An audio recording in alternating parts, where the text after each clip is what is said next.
Halo semuanya, Sobat After Rest. Balik lagi di podcast After Rest di channel gue yaitu Sadrina Evanelia. Kali ini langsung aja kita bakalan ngebahas soal MotoGP Le Mans 2025 atau alias di Prancis. Aduh, sorry ngomongnya jadi belibet nih, Bi.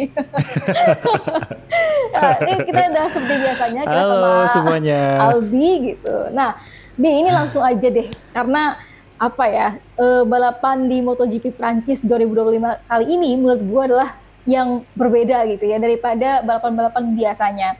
Nah, kalau menurut Albi kayak gimana dulu impresinya, dan kemudian nanti akan kita bahas satu persatu bagaimana performa dari masing-masing pembalap. Oke? Impresi dulu gimana, Pi? Oke. Impresinya adalah GP Prancis chaos, super chaos. Kalau kita udah pernah lihat kechaosan yang terjadi di GP Austin Amerika beberapa waktu lalu, ini jauh lebih chaos. Gue pertama nonton tuh kayak, kan gue nonton sambil makan malam gitu ya, Drin. Terus kayak, hah, kenapa nih? Kenapa nih gitu? Oh gitu. Ternyata ada apa namanya flag to flag gitu kan. Dan karena udah punya pengalaman di Austin, jadi udah nggak terlalu udah nggak terlalu kaget walaupun sempat kenapa nih kayak gitu. Jadi ya chaos di awal dan bahkan bisa dibilang chaos sampai akhir sih, Drin. Dan kechaosan ini terjadi karena faktor cuaca ya bisa dibilang. Dan Le Mans itu di beberapa kali race itu emang mengalami hujan. Bahkan di tahun lalu atau di musim lalu kita mau podcast pun kita memprediksikan bahwa Le Mans kayak hujan deh kayak gitu kan. Dan ya terjadi lagi nih di tahun 2025 bahwa Le Mans ada drama terkait dengan cuaca gitu. Nah, ini semua diawali karena pada saat mau menjelang race itu cuaca tuh udah mendung gitu, dan bahkan kalau misalnya kita ngelihat kamera beberapa pembalap yang udah ada di grid itu ada tetesan air hujan walaupun nggak banyak di layar-layar kamera gitu kan. Nah, tapi posisinya pada saat itu sedang terjadi, awalnya itu pembalap udah pakai ban slick gitu, karena kan udah ada muncul di layar tuh kayak pembalap-pembalap tuh udah ada pakai ban dry, terus udah gitu soft rata-rata pakai soft semua gitu kan. Nah, mereka akhirnya melakukanlah tuh warm up lap gitu kan. Nah, pas lagi warm up dilakukan,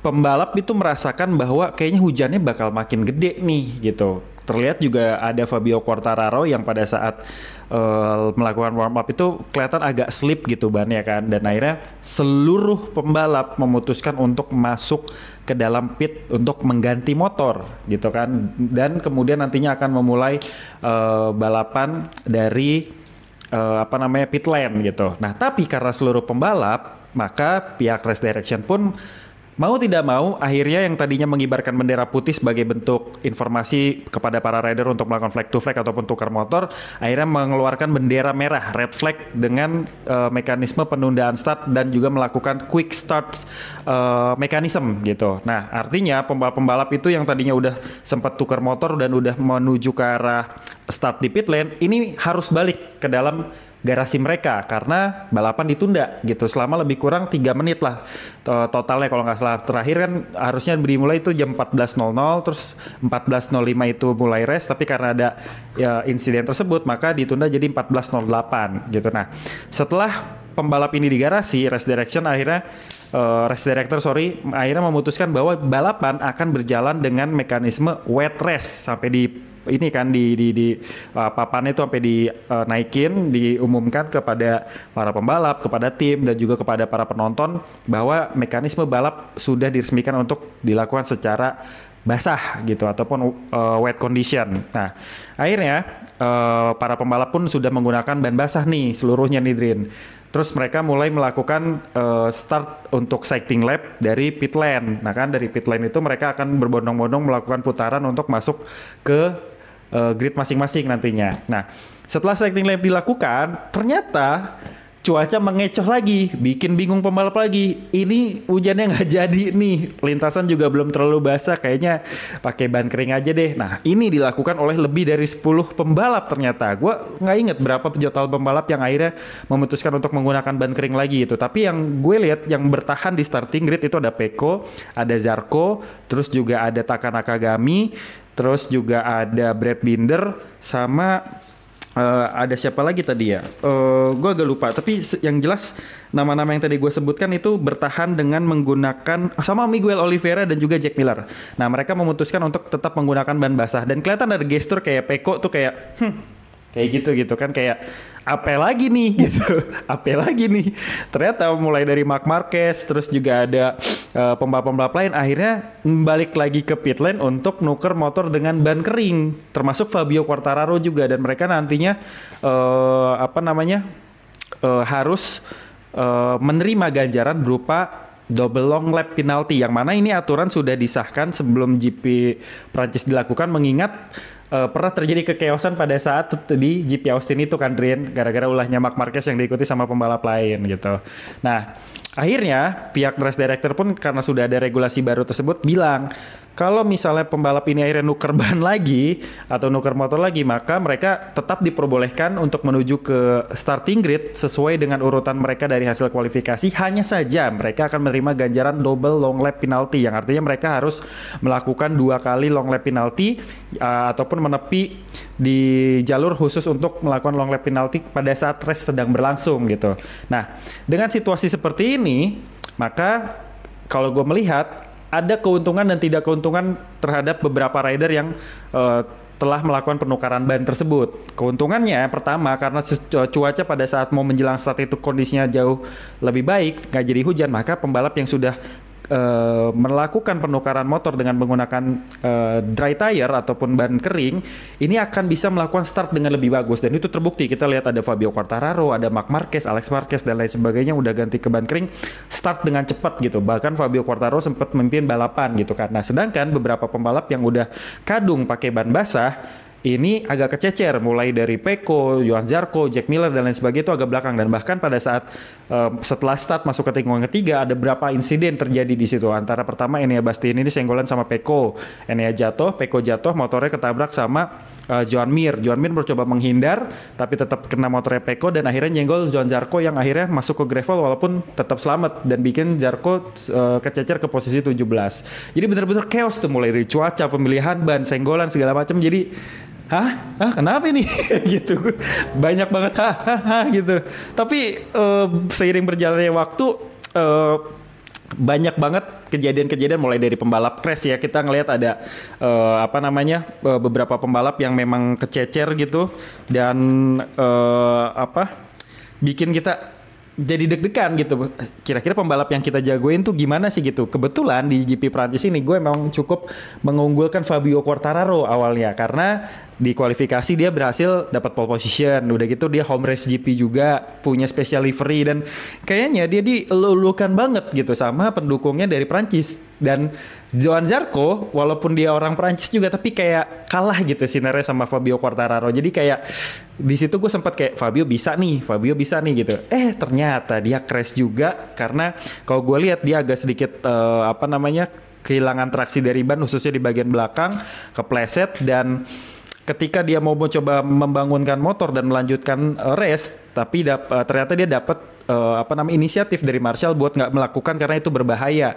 Tapi Fabio sempat nolak tuh, sempat ngotot-ngototan sama Marshall, dan akhirnya Fabio Quartararo diganjar denda sebesar 2.000 euro nih, Drin, serta penundaan 10 menit daripada free practice 1 yang nantinya dia akan lakukan di Silverstone Inggris nanti. Jadi kan total free practice itu kan 45 menit, dengan dikurangi 10 menit di bagian awal, artinya dia baru boleh masuk 10 menit kemudian dengan total durasi sekitar 35 menit aja. Ini jelas kerugian, karena di free practice pertama biasanya pembalap itu mulai melakukan setting, penyesuaian ban dan juga elektronika. Jadi ngulik dulu seperti apa motor ataupun settingan yang akan mereka gunakan pada saat balapan di sirkuit tertentu, khususnya di Silverstone nanti kayak gitu. Nah, terus juga kita ngelihat ada Alex Marquez yang jatuh tapi dia bangkit lagi dan jatuh lagi kayak gitu, udah kayak lagu. Terus kita juga ngelihat ada beberapa pembalap kayak Brad Binder, Miguel Oliveira, Jack Miller itu juga jatuh. Jadi ada 2 pembalap yang jatuh tapi bangkit lagi. Selain Alex Marquez ada Pecco Bagnaia. Nah, total pembalap yang jatuh itu ada 8, di mana 6 diantaranya nggak bisa finish. Terus apa namanya, dari total seluruh pembalap yang memang mengikuti race di GP Prancis ini, totalnya ada 16 pembalap yang berhasil finish. Itu artinya pembalap nomor 1 sampai dengan pembalap 15 itu dapat poin, dan hanya ada satu pembalap yang finish tapi tidak dapat poin. Dia adalah Pecco Bagnaia. Jadi benar-benar GP Prancis ini chaos banget, dan akhirnya kita juga bisa lihat pemenang Johan Zarco ya, Drin, ya, yang bisa menang secara epic. Gue juga nggak tahu kenapa dan bagaimana dia bisa berada di depan secara tiba-tiba dengan gap yang begitu jauh, mulai dari apa namanya, gue ngitungin tuh dari 7 detik, 8 detik, terus 10 detik, lama-lama gapnya sampai 20 detik sempet. Dan walaupun pada saat finish gapnya sama Marc Marquez itu sekitar 19 detikan, tapi wah gila men, udah sampai nge-overtake Enea Bastian ini gitu. Mungkin Bastian ini ngomong gue posisi 2 nih gitu. Ternyata dia udah coverlap kayak gitu kan. Jadi bener-bener seru banget, dan bahkan juga ada beberapa catatan ataupun rekor yang dipecahkan akibat daripada Zarco ini finish di GP Prancis. Kira-kira begitu, Drin. Kalau menurut lo gimana? Seru banget sih, tapi intinya bikin gue ketawa lah. Iya betul banget, bener banget kata Albi. Impresi gue juga sebenarnya, wah ini balapan yang berbeda kan daripada balapan-balapan sebelumnya gitu, dan emang chaos banget. Kalau bisa dibilang gitu ya, untuk MotoGP Prancis 2025 kali ini sebenarnya bukan adu cepet, tapi adu strategi juga ya, sama adu laki kayaknya, adu keberuntungan gitu. Karena memang kalau misalkan kita lihat ya, kekeosan itu ya tadi gambling banget, antara ini gerimis, kemudian juga sempat kering, kemudian juga hujan, sampai akhirnya hujannya deras juga tuh pas ketika terakhir lap gitu ya, di akhir balapan gitu. Nah, tadi gue juga lupa Bi, untuk hasil dari MotoGP Prancis 2025 ini, yang pertama tentunya adalah Johan Zarco gitu ya, kedua kemudian ada Marc Marquez, dan juga ketiga ada Fermin Aldeguer gitu ya. Kalau misalkan tadi Pecco Bagnaia itu Pecco Bagnaia di posisi 16 gitu ya. Nah, kalau secara apa namanya, step by stepnya gitu ya, dari jalannya balapan ini gue melihat memang tadi kalau misalkan Marc Marquez bilang ini adalah crazy race gitu ya, ini balapan yang gila. Dan tadi saat setelah mau naik podium gitu ya di Parc-Fermé, Marc Marquez ini bilang kalau misalkan clear gitu ya, soal peraturan yang memang udah diubah gitu ya, peraturan soal penggantian ban ini, yang waktu dulu kita tahu di Austin chaos juga kayak apa gitu, gara-gara Marc Marquez semua jadi kocar-kacir gitu. Tapi kemudian Race Direction ini merevisi gitu ya, kemudian juga memberlakukan aturan baru gitu, bahwa kalau misalkan mau tuker motor gitu ya, atau settingan ban sebelum saat warming up lap gitu, itu udah kena double long lap penalty gitu. Dan menurut Marc Marquez ini menjadi clear gitu, menjadi benar-benar jelas, dan juga akhirnya membuat Marc Marquez ini juga bisa mengatur strateginya seperti apa. Nah, kalau misalkan tadi kita lihat ada perbedaan ya antara Marc Marquez sama Pecco Bagnaia gitu. Nah, kalau Marc Marquez ini dia ganti ban gitu ya, dari tadinya kering kemudian dia ganti basah, habis itu dia ganti lagi ke kering gitu ya. Tapi kering lagi. Iya betul, kering lagi. Tapi kemudian Pecco Bagnaia enggak, dia masih malah bertahan di starting grid gitu, dan sempat bingung juga tadi kata Albi kan. Dia bingung, lah kok gitu. Nah, kenapa lagi nih gitu pasti. Kenapa lagi nih? Ini kayak memang gue nggak tahu ya. Gue merasa ini strateginya ada 2 strategi yang dilakuin gitu ya, antara Pecco Bagnaia dan juga Marc Marquez. Nah, beberapa pembalap kayaknya memang kayak melihat ngikut-ikutan sama Marc Marquez gitu. Ada beberapa yang memang ikutan untuk ganti bannya mereka, dan ada juga yang kayak Johan Zarco nih Bi. Johan Zarco dia kayaknya nggak terpengaruh deh sama Marc Marquez gitu, sampai akhirnya dia bertahan dengan ban basahnya gitu selama dari yang restart gitu kemudian sampai akhir.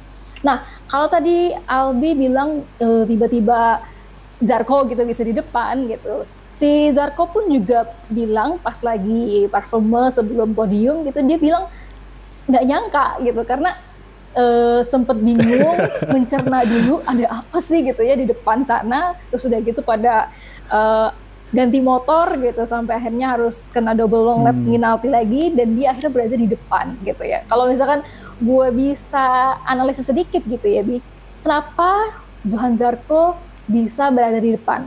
Yang pertama tentunya ketika semuanya di saat pertama kali gitu ya mereka ke grid itu kan mereka pakai ban kering semua kan. Nah kemudian pas abis sighting lap mereka boleh ganti ban ya. Terus udah gitu semuanya kan dijadiin di restart. Dia akhirnya si Zarco pun pakai motor ban basah. Nah dari situ si Zarco yang tadinya juga sempat mau kena crashnya Pecco Bagnaia ya gitu, sempat involve juga ke crashnya Pecco Bagnaia ya, kemudian juga ada Joan Mir ya kalau nggak salah. Itu dia sempat lakinya gitu, lakinya beruntungnya dia nggak crash dan dia bisa melanjutkan balapan itu. Nah, kalau dibandingkan dengan pembalap-pembalap lain gitu yang harus dia ganti motor, itu kan udah hampir berapa detik tuh. Dia masuk ke pit lane kan udah 5 detik. Terus dia ganti motor itu udah sekitar 3 detik kan ya. Terus udah gitu dia harus double long lap lagi, itu udah hampir 10 detik lah. Kita kalau lihat ke Marc Marquez deh itu.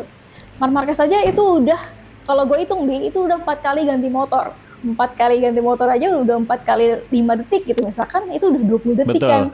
Jadi emang Zarco ini gitu ketika semuanya pada kebingungan ganti motor, terus udah gitu kena double long lap penalty, sampai akhirnya dia perlahan-lahan gitu ke depan gitu sampai akhirnya bisa meninggalkan yang lain-lainnya sampai 19 detik, 21 detik loh. Itu gila banget sih menurut gue ya gitu. Nah, kalau misalkan aja nih dan dia meraih posisi pertama tuh nggak itu ya Dirin ya? Nggak ada battle gitu, jadi benar-benar nyusul gitu aja ya. Jadi benar-benar sesuai dia aja gitu. Sebenarnya nggak ada strategi yang gimana-gimana untuk si Zarco gitu ya. Nah, kalau aja Pecco Bagnaia itu ngikutin Zarco lah istilahnya. Ketika dia crash, kemudian dia ganti motor, tapi motornya itu jangan diganti ban kering gitu, ban basah aja. Kayak Zarco mungkin bisa jadi juga tuh dia Pecco Bagnaia berada di depan gitu Bi. Nah kalau dari Albi sendiri melihat Johan Zarco tuh kayak gimana? Apakah benar-benar ini memang strategi cerdiknya Johan Zarco atau memang ya tadi ini hanya keberuntungan aja gitu? Menurut Albi gimana? Kalau gue melihat banyak faktor Edrin, mulai dari konsistensi dia dan dia sangat percaya diri dengan keputusan dia dan juga tim. Itu yang pertama, karena dia nggak terpengaruh seperti tadi Sadria juga bilang, dia nggak terpengaruh sama pembalap lain yang mengubah ban ataupun motor mereka karena situasi cuaca yang berubah-ubah. Karena pembalap lain berarti kan menilai hanya dari lintasan gitu. Lintasannya kerasa basah, dia pakai ban basah, lintasan kering, dia pakai ban kering. Sedangkan mungkin Johan Zarco sebagai orang Perancis tahu bagaimana iklim di negara dia itu, sehingga dia nggak ngelihat ke lintasan aja tapi juga ngelihat ke cuaca gitu. Ini hujannya kayaknya bakal terus deh gitu. Jadi gue kayak tetap pakai ban basah aja deh, dan kalau ngelihat hujannya bolak-balik dan nggak ada potensi untuk cerah karena langitnya mungkin abu-abu, Zarco ngelihat. Jadi ya udah, gue tetap konsisten. Jadi yang utama kenapa Zarco ini bisa menang adalah konsistensi dia dalam pemilihan ban. Setelah dia melakukan penukaran motor, dia nggak ganti ke mode ban lain gitu. Nah terus kedua, dia juga jalan terus aja tanpa menghiraukan orang-orang yang mungkin dapat long lap penalty. Mungkin dia juga nggak sadar berapa pembalap sih yang kena long lap penalty, siapa aja sih gitu. Dan pada saat seiring berjalannya waktu, ternyata kan masih banyak rider juga yang akhirnya ganti ban lagi atau ganti motor lagi untuk flag to flag gitu. Sedangkan Zarco itu hanya menggunakan atau hanya 1 kali mengganti motor aja. Yang lain kan sampai kalau bisa dihitung totalnya 3 kali ya kan. Kalau misalnya ganti ya totalnya ada 4 motor, tapi artinya dia 3 kali ngeganti motor supaya bisa dapat ban yang sesuai dengan kondisi yang mereka butuhkan kayak gitu. Sehingga ya udah, dengan dia jalan begitu aja tahu-tahu ada di depan, dan bahkan dia sampai nge-overtake pembalap yang ada di paling belakang, mulai dari ada Pecco, ada Iria Bastianini gitu, dia overtake gitu. Dan benar-benar dia meraih posisi satu itu tanpa battle sih kalau gue lihat. Jadi benar-benar ketika dia udah berhasil nyusul pembalap-pembalap yang paling belakang, itu juga jadi salah satu jaring retensi atau jaring pengaman bagi Johann Zarco ketika dia udah berhasil nyusul pembalap yang paling belakang. Tentu pembalap-pembalap yang kayak Marc Marquez, Alex Marquez ataupun Fermin Aldeguer yang bisa sampai finish itu juga akan kesulitan untuk setidaknya mengovertake pembalap-pembalap yang ada di depannya yang udah ke overlap gitu, Drin. Karena mau gimana pun pembalap-pembalap yang paling belakang itu kan kadang nggak sadar di belakangnya itu ada motor lagi gitu loh. Sehingga ya ini yang bikin si Johann Zarco itu tetap akhirnya bisa unggul dan gapnya juga jauh banget karena dia udah berhasil konsisten itu tadi, nggak peduli ataupun nggak merhatiin motor-motor ataupun rider mana aja yang kena long lap penalty, yang masuk ke pit bolak-balik segala macam. Jadi ya udah mulus aja. Bahkan mungkin juga Johann Zarco bertanya-tanya, loh ini Sebastian ini di depan gue yang paling belakang apa gimana sih, atau gue overlap sih? Pasti awalnya kayak gitu. Makanya Johann Zarco kan sempat ngeluarin statement agak kebingungan kenapa dia bisa ada di posisi terdepan. Nah, dia mungkin baru-baru sadar itu setelah Lucio Cecchinello yang adalah bosnya dia di tim LCR itu nemenin petugas pitboard dari tim LCR dan dia ngasih kayak sign alon-alon gitu, jangan sampai jatuh. Oh, dia mungkin di situ mulai aware kalau gue ada di posisi pertama gitu dan memimpin jalannya balapan sampai GP. Wah, jauh juga nih kayak gitu. Nah, terus Johann Zarco ini, Drin, memecahkan beberapa catatan ya, Drin ya.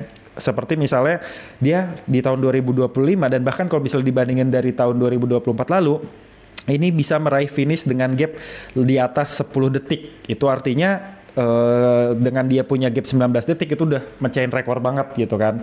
Terus juga jadi pembalap Prancis pertama yang menang di home race pasca 71 tahun yang lalu, 1954. Pada saat itu pembalapnya Pierre Moneret di kelas GP waktu masih pakai mesin 350 cc.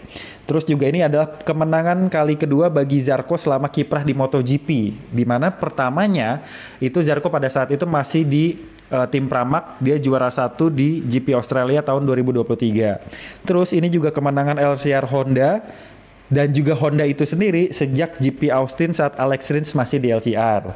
Terus ini juga mematahkan dominasi kemenangannya Ducati sebanyak 22 kali secara berturut dari tahun 2024 kemarin berlanjut ke 2025. Terus juga ini kemenangan bagi banyak brand Prancis yang memang dibawa ataupun dihadirkan Johann Zarco di MotoGP, khususnya di GP Prancis. Ada apa aja? Pertama, Michelin otomatis karena dia pemasok tunggal daripada MotoGP, itu asalnya dari Prancis. Terus wear pack daripada Johann Zarco itu mereknya Furigan juga dari Prancis. Helm yang dipakai sama Johann Zarco itu Shark, juga buatan Prancis. Jadi benar-benar kemenangannya Johann Zarco tuh kemenangan Prancis banget. Mungkin kalau Fabio Quartararo menang, ya dia sebagai idola aja gitu. Tapi Johann Zarco di sini menang itu membawa nama baik Prancis gitu. Mulai dari dianya orang Prancis, terus juga beberapa pakaian ataupun outfit yang dipakainya juga punya brand asal Prancis. Ban yang dipakai juga asal Prancis. Jadi kebanggaannya tuh berlipat ganda kalau menurut gue. Jadi banyak banget catatan yang diraih sama Johann Zarco ketika dia akhirnya menang di home race-nya dia sendiri di GP Prancis. Tapi kalau ngeliat dari performa Honda, gue masih melihat belum begitu signifikan dibandingkan Yamaha ya, Drin. Gue ngeliat Yamaha itu jauh lebih baik secara pengembangan. Kita bisa lihat Fabio Quartararo yang bilang motornya udah lebih bagus karena mulai di GP Prancis ini dia pakai mesin inline 4 yang terbaru dan dia udah bisa adaptasi dengan baik. Hanya mungkin kalau Fabio Quartararo tuh masih kurang di bagian rear end ya, bagian belakang mereka belum punya grip yang begitu bagus sehingga ketika masuk tikungan segala macam ya masih sering kepleset dan harapannya Honda juga bisa segera nyusul performa daripada Yamaha yang sudah mulai ditingkatkan gitu. Jadi kemenangan Honda di Prancis ini gue masih melihat itu karena faktor keberuntungan, karena situasi cuaca dan juga ada sedikit konsistensi daripada Johann Zarco untuk tetap percaya diri. Karena bagaimanapun Johann Zarco itu pembalap yang hebat, dia punya kemampuan untuk bisa mengembangkan motor dan bahkan motor-motor Honda itu juga dikembangkan oleh Johann Zarco. Jadi ya kongres deh buat Johann Zarco, udah cukup menghibur dan bikin semua penonton di sana yang totalnya tembus 300.000 orang ya kalau nggak salah. semuanya akhirnya dukung Johann Zarco dan akhirnya bisa mengumandangkan lagu kebangsaan Prancis sebanyak 2 kali pada saat awal menjelang race dan pada saat akhirnya setelah Johann Zarco dinobatkan sebagai juara di GP Prancis. Begitu, Drin. Ya, kalau gue sebenarnya juga tidak terduga ya Johann Zarco ini, karena memang yang digadang-gadang gitu bisa jadi winner di Prancis ini adalah Fabio Quartararo, karena performanya Fabio Quartararo di sesi FP2 kemudian juga kualifikasi ya, apalagi kualifikasi itu benar-benar dia ketat banget sama Marc Marquez kan, sampai akhirnya lap time new recordnya Marc Marquez itu juga udah dikalahin lagi sama Fabio Quartararo. Tapi ya Pak Boy buat ya Fabio Quartararo juga tadi crash gitu sampai akhirnya ya Johann Zarco yang bisa ngebawa Perancis gitu. Nah, kalau untuk Johann Zarco juga tadi dia sempat bilang gini, Bi, ketika dia berada di depan gitu ya, kemudian kan dia memang udah 19 detik sampai 21 detik tuh di akhir-akhir lap gitu. Terus dia mungkin juga bilang dia berusaha untuk tetap tenang gitu karena dia tahu kalau misalkan bannya Marc Marquez atau ban depannya Marc Marquez itu udah limit, makanya akhirnya gapnya tuh terlalu jauh gitu bagi Zarco dan juga Marc Marquez, sampai akhirnya ya tadi Zarco tetap bertahan gitu. Nah tadi Albi juga sempat bilang ya soal Fabio Quartararo yang akhirnya kena denda 2.000 euro sama juga tadi sanksi gitu ya untuk diskors 10 menit di FP1 MotoGP Inggris gitu, MotoGP lanjutan gitu ya, nanti next round gitu. Silverstone. Di Silverstone. Nah, bukan cuma Fabio Quartararo aja nih Bi yang kena sanksi ternyata, tapi juga ada Enea Bastianini yang juga kena sanksi. Dia itu karena clash ya antara Enea Bastianini sama Pecco Bagnaia yang menyebabkan Pecco Bagnaia bisa crash. Makanya di MotoGP Silverstone itu juga dia kena long lap penalty, Bi. Jadi nanti di race-nya dia akan kena long lap penalty untuk Enea Bastianini gitu. Nah, oke, kita beralih ke Marc Marquez nih, Bi. Nah, kalau Marc Marquez tadi sih sebenarnya dia bilangnya memang kayak ada strategi dari Marc Marquez tersendiri gitu ya. Dia memang udah memetakan, gue rasa dia sudah memetakan di mana dia bakalan ganti ban, kemudian dia merasakan lintasannya basah atau kering gitu, sampai akhirnya dia memutuskan sampai 3 kali untuk ganti motor gitu ya selama balapan. Nah, dia juga sempat bilang ketika dia sempat dideketin gitu ya atau dibuntutin sama Alex Marquez, dia tuh ngejaga banget si Alex Marquez ini untuk enggak ngebalap dia gitu. Tapi kemudian ketika Alex Marquez crash gitu, sampai akhirnya Marc Marquez ini akhirnya bertahan dan kemudian dia berpikir saat ini bukan untuk mengejar Zarco, tapi dia bertahan dan mengontrol motornya supaya dia bisa mendapatkan poin di posisi podium kedua gitu, karena Marc Marquez lebih memilih untuk ingat kepada championship-nya gitu poinnya daripada dia harus crash. Nah, kalau dari Albi sendiri, menurut Albi untuk Marc Marquez, apakah ini benar-benar pencapaian Marc Marquez podium kedua sebagai strategi cerdiknya dia atau gimana, Bi? Mungkin kalau menurut gue Marc Marquez juga pengen viral kayak adanya Dren. Kan adanya kemarin tuh dibilang Mr. P2 gitu. Nah sekarang Marc Marquez akhirnya bisa ngerasain rasanya gimana sih jadi Mr. P2 gitu di posisi kedua.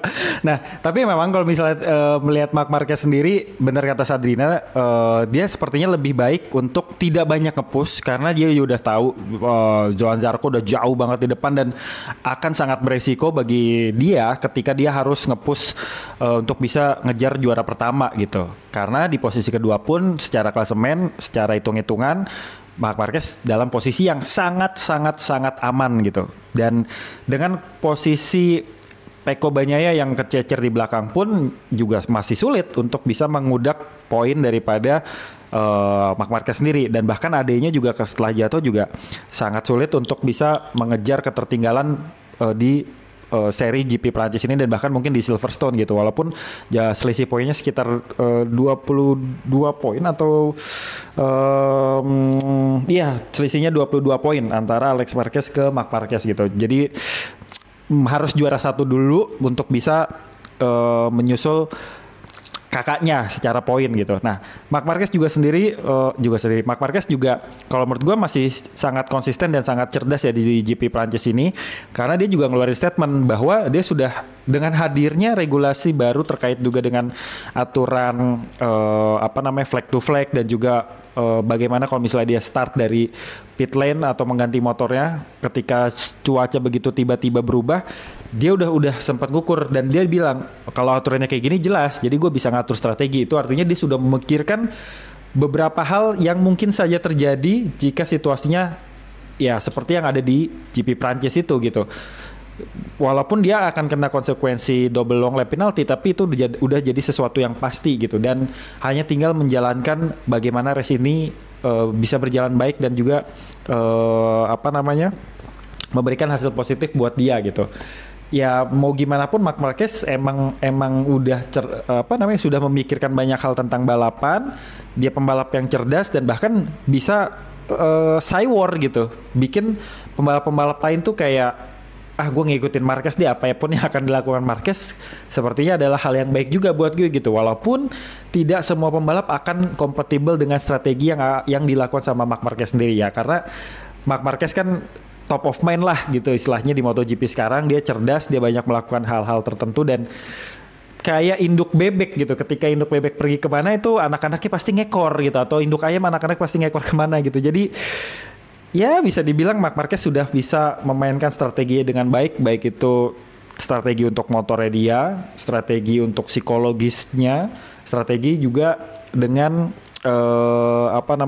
balapan ini akan berjalan seperti apa. Kira-kira gitu sih yang gue lihat dari Marc Marquez di GP Prancis ini.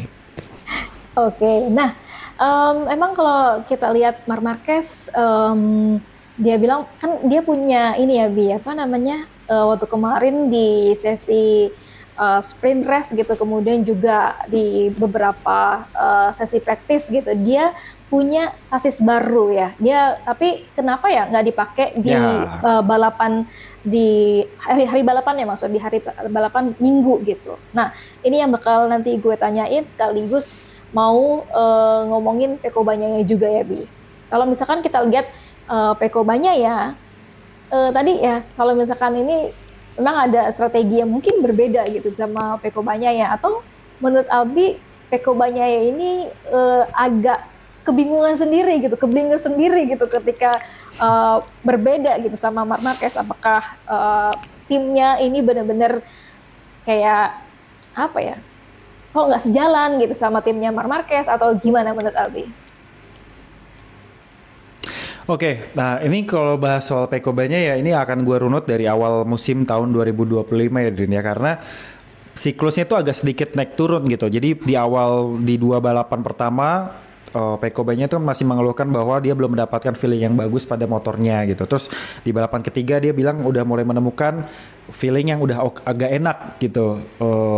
Terus juga ditambah di GP Austin juga kan Marc Marquez jatuh, dia bisa take the lead gitu kan, dan itu menambah kepercayaan dia lagi. Tapi masuk ke race keempat, kelima, dan bahkan sekarang ya Pecco drop lagi nih gitu. Nah tapi memang kemarin juga ada wawancara sama Pecco sendiri bahwa Pecco itu sudah kehilangan kepercayaan dia terhadap motor yang dia pakai di tahun 2025. Dia udah ngulik begitu banyak hal-hal apa aja sih yang bisa dieksplorasi dari GP25 yang dia miliki gitu, dan ternyata belum dia temukan gitu.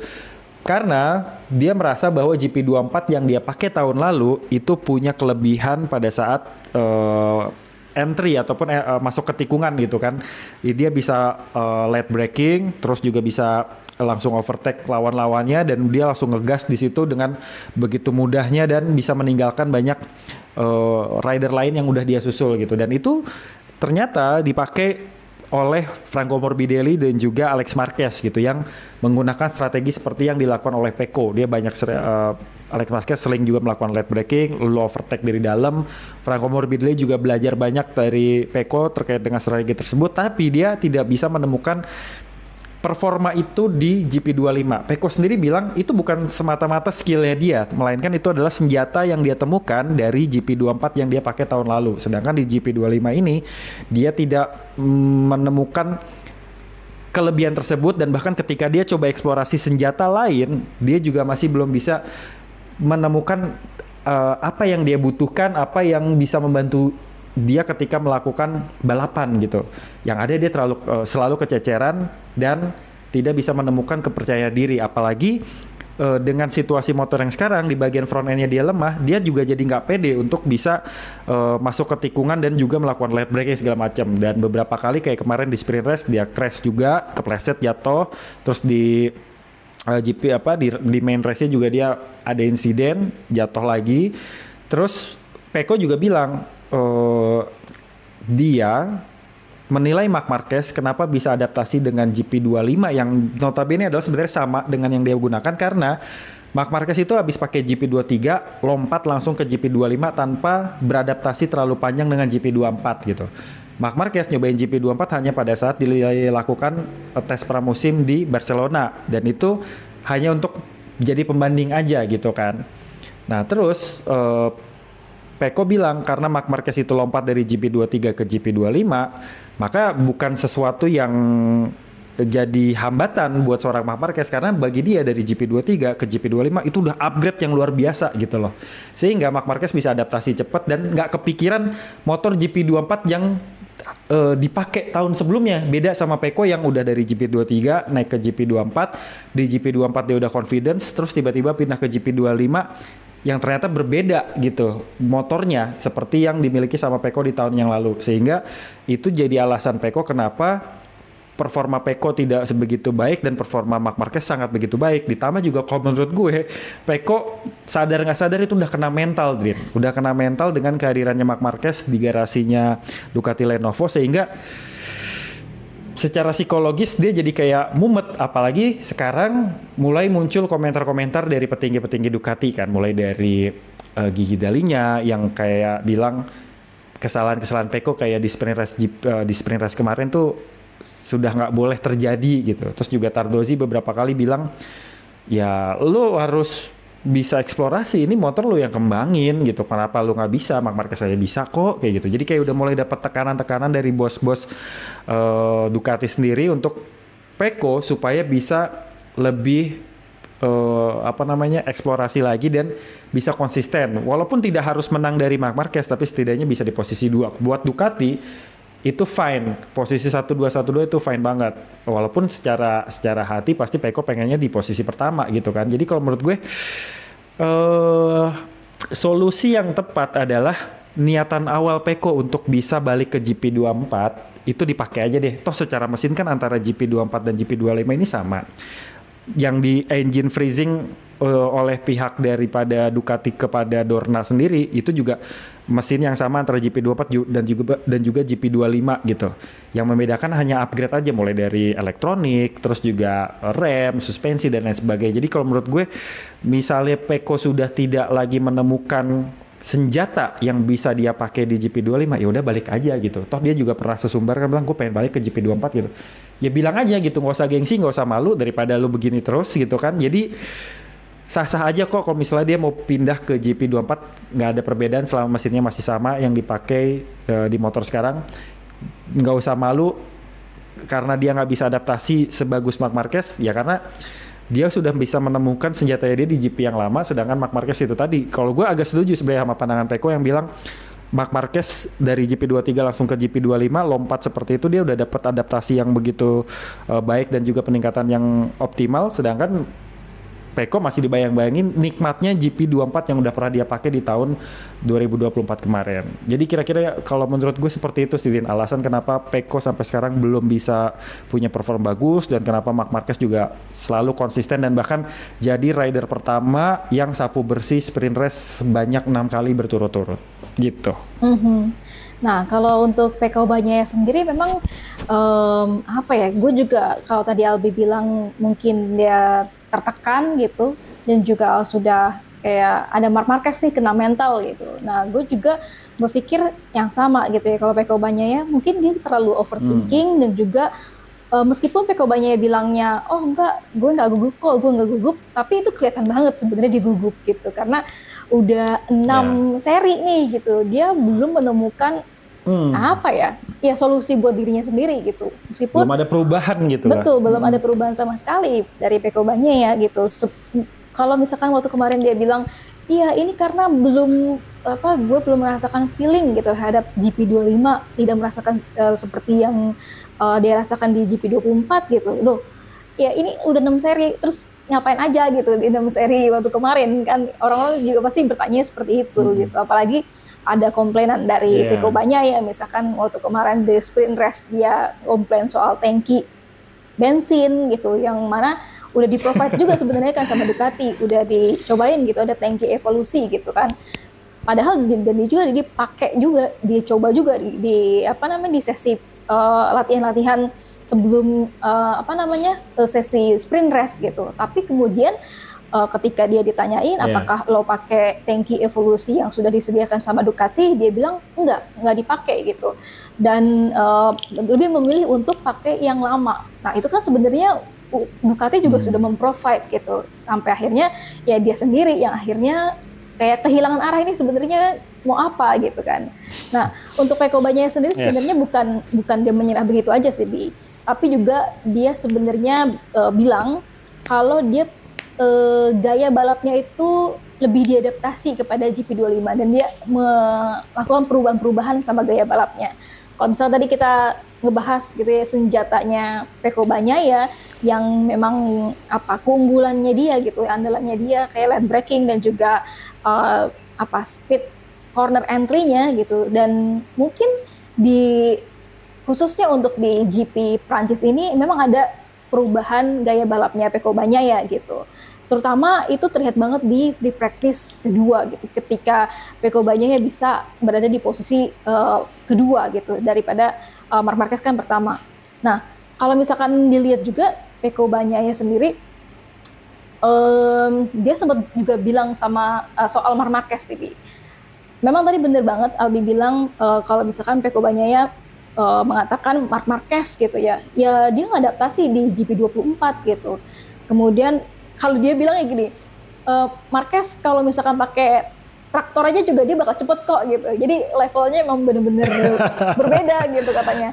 Jadi jangan samain gue sama Marc Marquez. Mengakui sih dia ya. Marc Marquez dan juga dia ya levelnya beda gitu kan ya, katanya Peko Bagnaia gitu juga.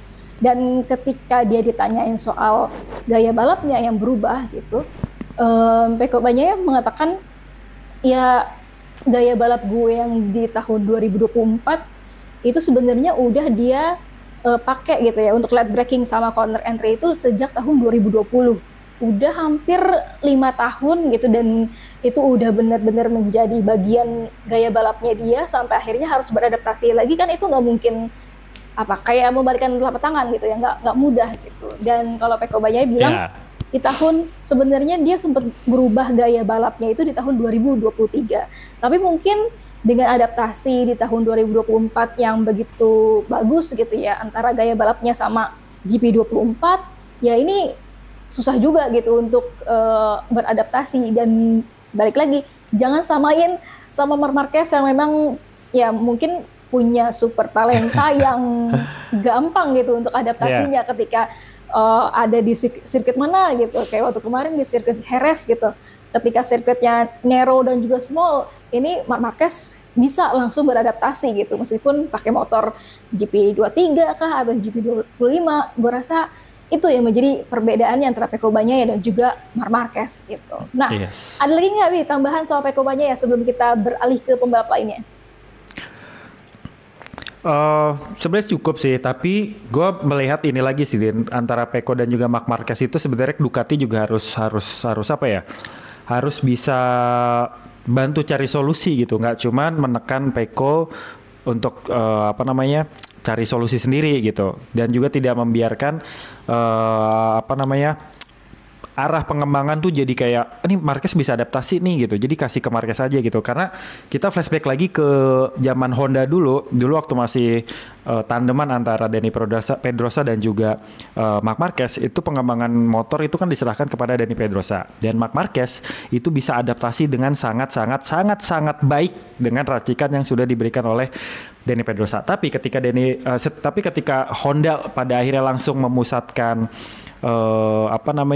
pengembangan kepada kebutuhannya Marc Marquez, ketika Dani Pedrosa itu dibajak sama KTM, Honda langsung kehilangan arah karena kebutuhannya Marc Marquez tidak bisa di-provide oleh pengembang motor yang brilian seperti Dani Pedrosa gitu. Yang ada Honda justru terus-menerus kasih makan motornya Marc Marquez sesuai keinginannya Marc Marquez sampai akhirnya kehilangan arah dan juga jati diri, karena walaupun Marc Marquez itu bisa memberikan input yang banyak buat motor, tapi dia bukan pengembang seperti Dani Pedrosa ataupun Pecco Bagnaia gitu. Jadi walaupun saat ini Pecco belum bisa beradaptasi dengan motornya, gue berharap sih Ducati tetap bisa memberikan porsi yang cukup besar bagi Pecco untuk bisa mengembangkan motornya dengan baik dan juga mendengarkan masukan-masukan yang diberikan sama Pecco. Jangan sampai kejadian yang dialami sama Honda itu akan terulang lagi, apalagi bentar lagi kita akan masuk ke era MotoGP 850cc yang tentu ini menurut gue ya membutuhkan peran besar dari seorang Pecco Bagnaia yang udah mengembangkan Desmosedici dari zaman beberapa tahun yang lalu gitu, yang bisa menciptakan Desmosedici yang superior sekarang yang bisa dia pakai untuk mengantarkan beberapa juara dunia mulai dari Pecco sendiri, lalu juga Jorge Martin, dan sekarang di 2025 gue juga sangat yakin kans Marc Marquez untuk juara dunia dengan Ducati juga sangat besar. Jadi gue berharap Ducati bisa punya porsi yang pas aja gitu. Oke lah, Pecco bukan pembalap yang diutamakan untuk bisa juara dunia, tapi kasih kesempatan Pecco untuk terus kembangkan motornya dengan baik dan bisa diadaptasi oleh pembalap Ducati lainnya seperti misalnya Marc Marquez untuk bisa kejar juara dunia ataupun kepada pembalap-pembalap Ducati lainnya kayak gitu. Jadi ya jangan sampai Ducati kayak terlena, udah kasih makan terus aja sama keinginannya Marc Marquez gitu. Gue takut Ducati kehilangan arah aja sih pada saat terjadi di Honda pada saat itu. Ini bukan berarti gue mengecilkan perannya Marc Marquez ya, tapi memang kalau gue lihat secara balapan ataupun skill dalam race, Marc Marquez jauh lebih unggul, jauh banget daripada seorang Pecco Bagnaia. Tapi untuk urusan pengembangan, developing motor, setting dan sebagainya itu Pecco jauh lebih unggul dari seorang Marc Marquez. Dan bahkan Dani Pedrosa sendiri juga pernah bilang bahwa Marc Marquez itu bukan tipikal pembalap pengembang, dia hanya bisa memberikan input apa yang bisa dirasakan untuk memberikan kenyamanan ataupun kemudahan pada sepeda motornya. Jadi lebih kurang yang pengen gue tambahin itu lebih ke arah situ aja sih. Oke. Nah memang oke lah Pecco Bagnaia sebagai pengembang motor gitu. Tapi kalau kita lihat di MotoGP Prancis ini kemarin kan memang rasanya kalau bagi gue ya Pecco Bagnaia itu lebih lambat daripada Marc Marquez. Maksudnya lebih lambat di sini adalah lebih lambat pengembangannya. Karena kalau kita lihat Marc Marquez sudah pakai sasis baru yang eksklusif gitu ya, cuma buat dia doang gitu. Meskipun Fabio Di dia nggak pakai gitu, Pecco Bagnaia kemudian juga nggak pakai. Ini kayak ada malah jadi kayak lebih berkembang Marc Marquez gitu ketimbang Pecco Bagnaia. Meskipun ini Pecco Bagnaia juga udah ngejelasin ya kenapa dia nggak pakai sasis 2025 alias sasis barunya gitu. Nah kalau kata Pecco Bagnaia waktu kemarin betul karena nggak sempet di Jerez test kemarin gitu, dan dia lebih memilih untuk mencari lagi feelingnya gitu di untuk GP25 gitu seperti di GP24. Tapi pada akhirnya itu kan jadi kayak merugikan dirinya sendiri gitu, dia nggak sempet mencoba hal-hal baru gitu. Kemudian Marc Marquez yang udah bisa adaptasi, dia udah bisa langsung cobain itu sasis baru dan juga kemudian direkomendasiin sama timnya gitu ya untuk pakai sasis baru dan supaya bisa lebih improve, dan bener aja gitu sampai akhirnya Marc Marquez juga mencatatkan new all time record gitu di waktu kemarin di sesi kualifikasi dan juga di sesi practice gitu sih. Nah kalau menurut gue ya itu ya, dan dari Pecco Bagnaia juga bilang kalau misalkan nanti akan dicoba gitu untuk sasis baru ini di setelah tes Aragon. Jadi waktu kemarin ketika ditanya apakah kenapa lo nggak coba di Lemang gitu ya, di Lemang Prancis gitu, dan Pecco menjawabnya ya daripada kalau misalkan gue pakai tanpa tes itu bisa jadi gambling juga, bisa jadi gue improve, bisa jadi juga akan membuat kacau balapan gitu kata dia kayak gitu Bi untuk yang soal sasis ini. kita beralih ke pembalap lagi nih ya, karena tadi udah kita ngomongin Pecco Bagnaia dan juga Marc Marquez. Kalau misalkan Fermin Aldeguer dan juga Alex Marquez, Albi memandangnya seperti apa? Tapi kalau misalkan tadi katanya Fermin Aldeguer gitu, dia sama sekali tidak percaya kalau dia bisa meraih podium ketiga. Karena di paginya gitu ya, pagi sebelum balapan itu udah hujan dan dia berpikir wah ini impossible nih gue bisa masuk podium lagi kayak di sprint race gitu. Tapi ternyata ya masuk juga di podium. Kalau Albi melihatnya seperti apa untuk Fermin Aldeguer dan juga Alex Marquez?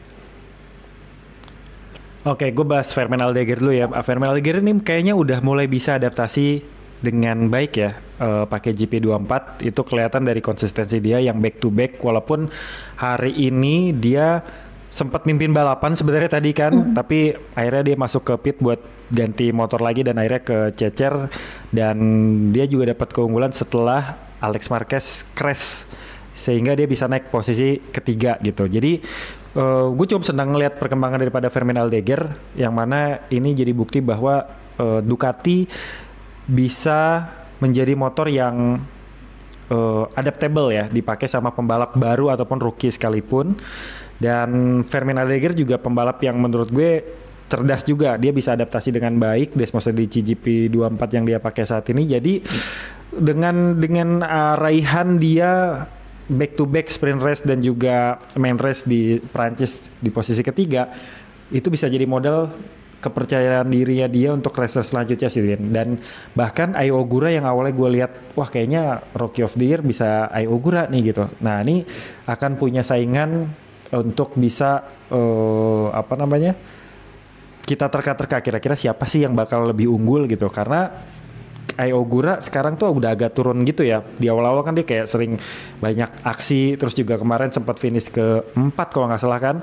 Nah, artinya udah secara raihan prestasi udah kalah nih Ai Ogura sama Fermin Aldeguer, di mana Fermin Aldeguer udah dapat sprint race posisi ketiga, terus juga udah dapat podium di main race GP Prancis posisi ketiga. Jadi secara apa yang didapat harusnya Fermin Aldeguer udah lebih banyak, tapi gue lupa ada di secara klasemen posisinya masih unggul siapa, tapi kalau nggak salah dengan adanya raihan ini harusnya Fermin Aldeguer lebih tinggi gitu ya. Dan gue berharap Fermin Aldeguer bisa lebih konsisten lagi ke depannya, apalagi dia pakai motor Ducati yang sangat-sangat powerful, jadi sebisa mungkin dimanfaatkan, karena ketika dia bisa menunjukkan kemampuan dia di atas Ducati dan bisa terus-terusan konsisten di podium atau bahkan di 5 besar, dia akan banyak dilirik sama pabrikan-pabrikan lain untuk bisa masuk ke tim pabrikan ya. Andai katakanlah bisa jadi pembalap Ducati masa depannya setelah eranya Marc Marquez pensiun kah, atau gantiin Pecco kah, kalau misalnya Pecco tanda kutip udah nggak bisa berbuat banyak lagi kayak gitu kan. Terus juga terkait dengan Alex Marquez sebenarnya masih sangat-sangat kuat dan masih sangat konsisten, dan bahkan jauh lebih konsisten daripada Pecco Bagnaia. Hanya saja memang kalau gue lihat di GP Prancis ini dia apa saja sih 2 kali crash yang pertama winglet sebelah kirinya juga udah mulai patah, kondisinya juga hujan tentu bakal disertai sama angin segala macam, kondisi ban juga pasti udah nggak mumpuni banget. Dia sempat kececer ke posisi 6, tapi pas dia coba nge-push akhirnya dia crash lagi dan nggak bisa lanjutin. Jadi ya udah, selisih cuma 22 poin dari Marc Marquez. Kalau dia mau ngejar lagi jadi pemuncak klasemen masih bisa lah beberapa waktu ke depan, kalau misalnya dia bisa konsisten untuk berada di posisi kedua ataupun memanfaatkan momentum kalau misalnya Marc Marquez tiba-tiba lagi ke posisi belakang. Tapi baik Alex Marquez ataupun Fermin Aldeguer di bawah Gresini Racing dengan motor yang disupport juga secara maksimal sama Ducati, walaupun tidak seperti spek GP25, tapi oke lah, cukup cerah. Dan bahkan kan Gresini juga menjadi tim satelit paling sukses di tahun 2025 ini secara raihan poinnya kan. Kayak gitu sih, Drin. Oke, nanti kita lihat ya gimana performanya Alex Marquez lagi di kemudian hari gitu ya, di balapan-balapan selanjutnya gitu. Apakah bisa dia mengalahkan kakaknya lagi untuk menjadi championship gitu leader.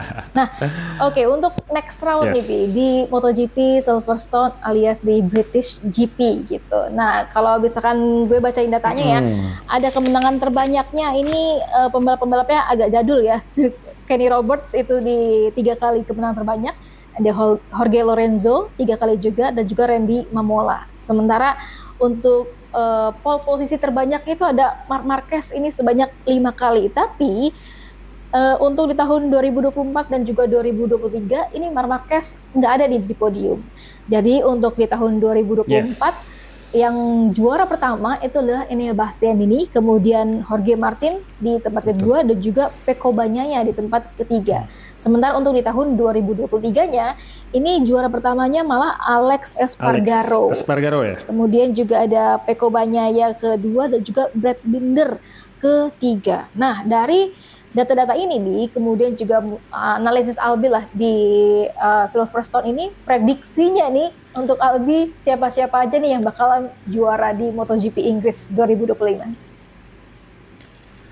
Oke, ngelihat dari juara 3 tahun terakhir di 2022 ada Pecco, 2023 ada Alex Espargaro yang nyusul Pecco di tikungan terakhir, gue masih ingat juga itu. Terus juga di 2024 ada Enea Bastianini yang masih pakai Ducati. Terus juga ngelihat layout sirkuit daripada Silverstone sendiri sebenarnya lebih banyak lurusnya dan juga fast corner, walaupun ada yang nekuk-nekuk itu cuma beberapa, jadi kelihatannya yang unggul sih bakalan Ducati. Nah, tapi gue tetap punya prediksi bagi pembalap di luar Ducati nih, Dren. Gue memprediksi untuk di Silverstone nanti yang menang adalah Marc Marquez, karena berdasarkan dari data yang tadi saya tidak bilang waktu pada masih di Honda dan masih berjaya secara kualitas motornya, ini Marc Marquez yang bisa menguasai Silverstone beberapa kali gitu. Jadi gue megang Marc Marquez yang akan finish pertama di Silverstone. Lalu yang keduanya gue ngejagoin Fabio Quartararo. Nah, dengan karakter motor barunya yang juga lumayan kenceng di lurusan, Fabio Quartararo punya potensi untuk bisa meraih podium di Silverstone nanti. Dan mungkin balas dendam dia setelah crash di GP Prancis gitu ya. Nah, untuk ketiganya, kali ini gue tidak memasang Pecco Bagnaia untuk berada di 3 besar, Din. Sorry banget buat fansnya Pecco, dan juga bagi gue sendiri karena gue harus realistis juga. Gue memasang nama Alex Marquez untuk berada di posisi ketiga. Jadi posisi pertama Marc Marquez, posisi keduanya Fabio Quartararo, posisi ketiganya adalah Alex Marquez yang nantinya gue prediksi bisa ada di podium Silverstone Inggris. Kalau lu siapa, Din, kira-kira prediksinya? Padahal kan Pecco Bagnaia ini podium 2 kali gitu ya di tahun 2024 dan juga 2023. Tapi mungkin karena melihat bagaimana 6 seri balapan terakhir Pecco Bagnaia masih segitu-segitu aja gitu ya. Jadi mungkin Albi nggak masang Pecco Bagnaia gitu untuk podium. Tapi kalau ditanya gue gitu, gue akan memprediksi Marc Marquez masih tetap akan menjadi jagoannya Ducati gitu di tahun ini, dan juga di balapan nanti di Silverstone gitu. Kemudian juga untuk posisi keduanya Alex Marquez, dan ketiganya karena tadi ya catatan podium gitu ya, kemenangan di tahun 2024 dan juga 2023, gue masih Pecco Bagnaia sih. Karena kenapa nggak Fabio Quartararo? Ya mungkin performanya dia luar biasa di sirkuit Le Mans gitu ya. Karena menurut gue ya ini home race-nya dia, dan juga dia tahu banget sirkuit Le Mans ini. Tapi ya belum tahu juga gitu apakah dia bisa performa baik di Silverstone. Tapi nanti kita lihat aja deh, prediksi kita apakah sama kayak gini, ataupun mendekati, ataupun buyar gitu ya, sama kayak hari ini ketika hujan datang. Ini prediksi kita hari udah ini amburadul. Amburadul, betul. Oke, Bi, ada lagi nggak sebelum kita tutup terakhir? Ya cuma mau bilang aja, walaupun gue nggak masukin Pecco ke dalam 3 besar peraih podium di Silverstone Inggris, tapi gue berdoa supaya Pecco tetap juara 1 sih. Tapi gue realistis dulu sekarang. Jadi aduh Pecco, sorry, gue taruh di 4 dulu deh gitu, gak apa-apa. Oke. Kalau gue tadi berarti Marc Marquez, Alex Marquez, dan juga Pecco Bagnaia. Oke. Itu dulu teman-teman terima kasih masukin Pecco. Tapi nanti kita lihat. Oke, terima kasih buat Albi, kemudian juga terima kasih buat teman-teman sobat After Rest yang udah nontonin kita, udah dengerin kita gitu. Soal tadi udah banyak banget yang kita bahas, soal bagaimana chaosnya MotoGP Lombok Prancis, kemudian juga bagaimana performanya Pecco Bagnaia sejauh ini dan juga Marc Marquez sampai akhirnya prediksi di Silverstone nanti. Jadi tetap saksikan terus podcast After Race, nanti After Race-nya MotoGP Silverstone atau British GP. Jadi terima kasih banyak semuanya. Terima kasih Albi. Terima kasih Sadrina, terima kasih Sobat After Race.